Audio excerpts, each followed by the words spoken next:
Major breaking news. Axios is now reporting that Senator Chuck Schumer from the state of New York is targeting Donald Trump's budget bill specifically to try to stop that part of the bill that deregulates gun silencers or gun suppressors. That's right. Chuck Schumer has just revealed that he and his fellow Democrats fully intend to try to knock the gun suppressor component of the big, beautiful bill out of the bill on the grounds that it violates the so-called Byrd Amendment or Byrd Rule. We're going to explain why that's all wrong and what Chuck Schumer has planned when we come right back. Hey folks, I'm Mark Smith, host of the Four Boxes on. I'm a proud American gun owner, constitutional attorney, member of the United States Supreme Court Bar, and I'm proud to say the top voice of the Second Amendment in America. Thank you, 2025 Gundies Awards. Axios is reporting that Senator Minority Leader Chuck Schumer is working hard and intends to try to strike from Donald Trump's big, beautiful bill, the part of the bill that removes firearm suppressors from the National Firearms Act. Now, as you know, this is a very big deal. The House-passed version of the big, beautiful bill removed silencers from the National Firearms Act and eliminated that $200 customer tax, as well as the manufacturer tax. This could be done because it's a budget bill, i.e., a reconciliation bill. As you know, because we've covered this before, a reconciliation bill can be done about once a year by the Congress, and it can only deal with mandatory spending by the government spending, and government tax law, raising money, get rid of money, revenue raising, whatever it is.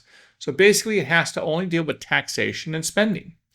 It cannot pass other kinds of laws, more substantive laws. It can only deal with really the dollars and cents of the federal government. Now, the reason why the reconciliation bill is so important for you to understand is it's a special kind of bill. And what makes it special is that it gets around any potential Democratic filibuster in the U.S. Senate. Because reconciliation bills cannot be filibustered because it only requires a majority vote to pass in the U.S. Senate. And the filibuster, which requires 66 votes to stop debate in the United States Senate, the filibuster does not apply and cannot be used to thwart the enactment of reconciliation bills on the theory that reconciliation bills do nothing more than affect tax and spending issues. They don't deal with substantive law other than the taxation and spending of the federal government itself. Now, Chuck Schumer is trying to argue, as predicted, that pulling suppressors out of the National Firearms Act is not merely a taxation and spending issue. It's actually a major gun control law that is being substantively amended by this big, beautiful bill. And because of that characterization, in the worldview of Chuck Schumer, a reconciliation bill is not the kind of bill that can be used to remove suppressors or short barrel rifles, or short barrel shotguns for that matter, out of the National Firearms Act, because that speaks to substantive gun regulation as opposed to a taxation scheme. Here's specifically what Axios is reporting about this particular ploy by Chuck Schumer.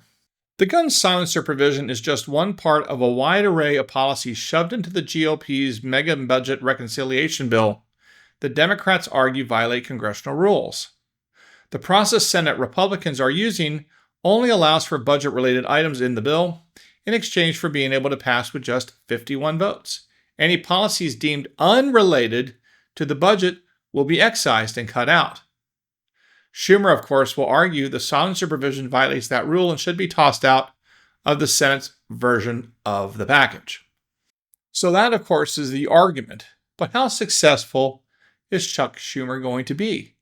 I suspect not very, because as we've covered in prior videos, there is that 1937 decision by the United States Supreme Court in Sunzinski versus United States that specifically explains that the only reason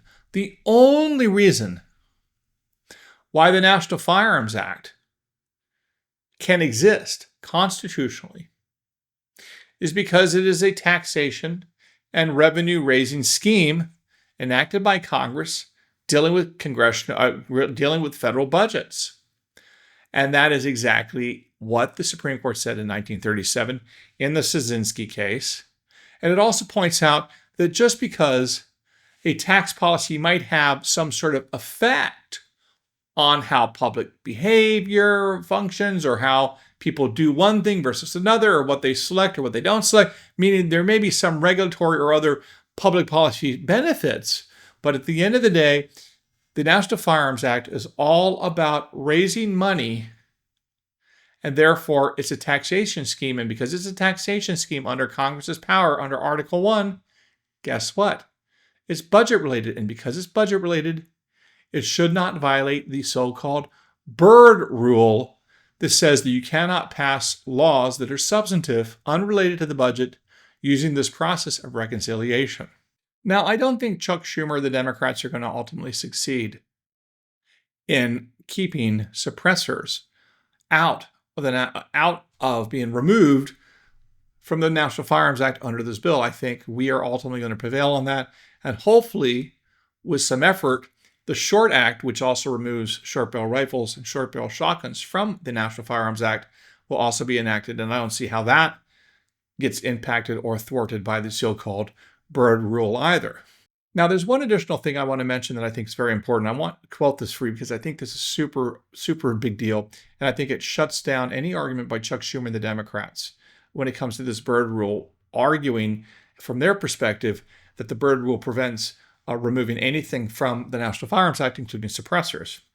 This is a quote from the United States Supreme Court in 2012, the majority opinion in the National Federation of Independent Businesses versus Sebelius. This is the big Obamacare case.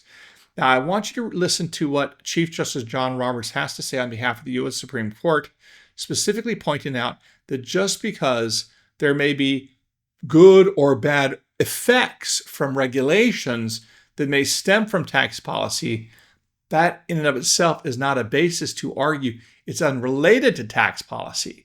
And the reason why that's important is, again, under the Byrd Rule, which if the Byrd Rule applies and thwarts and says, well, this is not about a budget issue, this is a substantive legal issue that doesn't relate to the budget, well, then the suppressor issue that we support will get pulled out of the bill and it won't pass.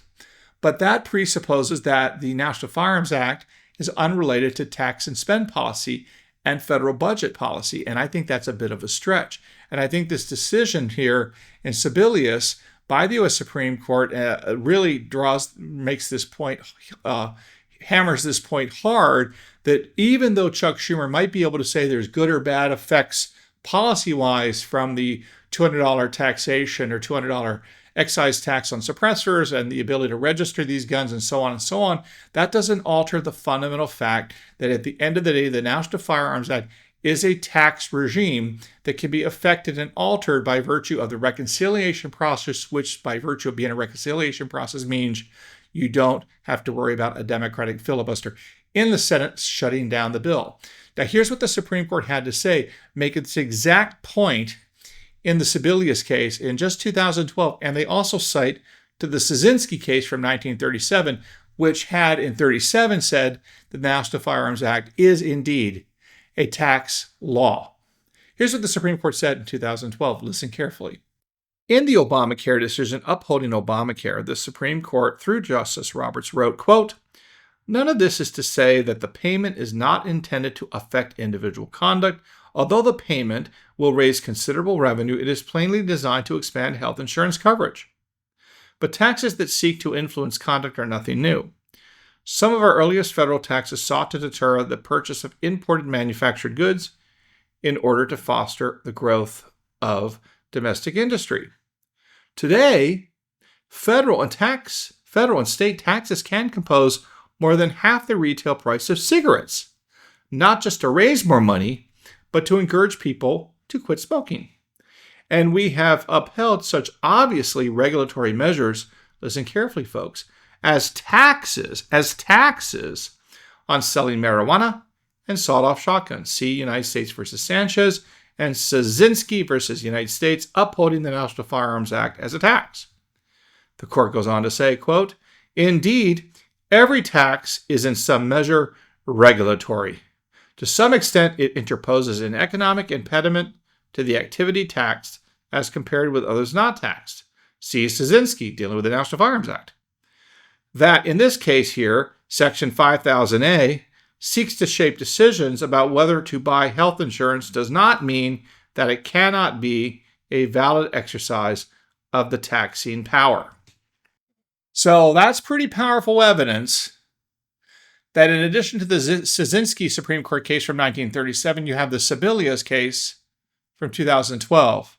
And you put all this stuff together, it is pretty clear that the National Firearms Act, which would include suppressors and the tax on it, deals with taxes. It's a taxing policy. It's a revenue-raising policy for the federal government.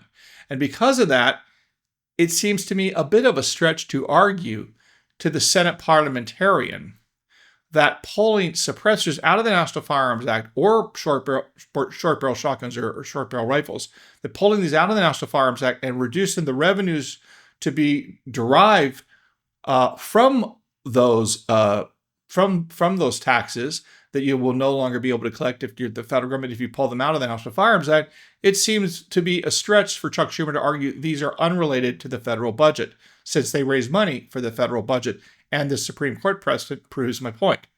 So to wrap up, it seems pretty clear to me that the National Firearms Act, including the taxation on suppressors, is a undeniably tax regime designed to raise money for the federal government. As a consequence of that, the Byrd Amendment, which prevents the use of reconciliation to effectuate legal changes unrelated to the budget, is not going to fly.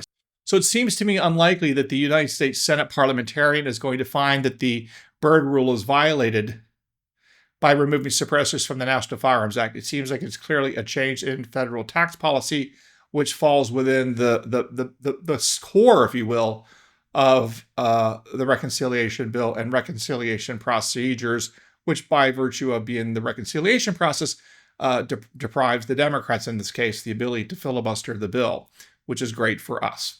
So anyway, there you have it. I'll put a link to the Axios article about Chuck Schumer's objections in the description of this video. And again, thank you for tuning in. Make sure you follow me on X @4boxdinner. Don't forget to subscribe both to YouTube and to Rumble.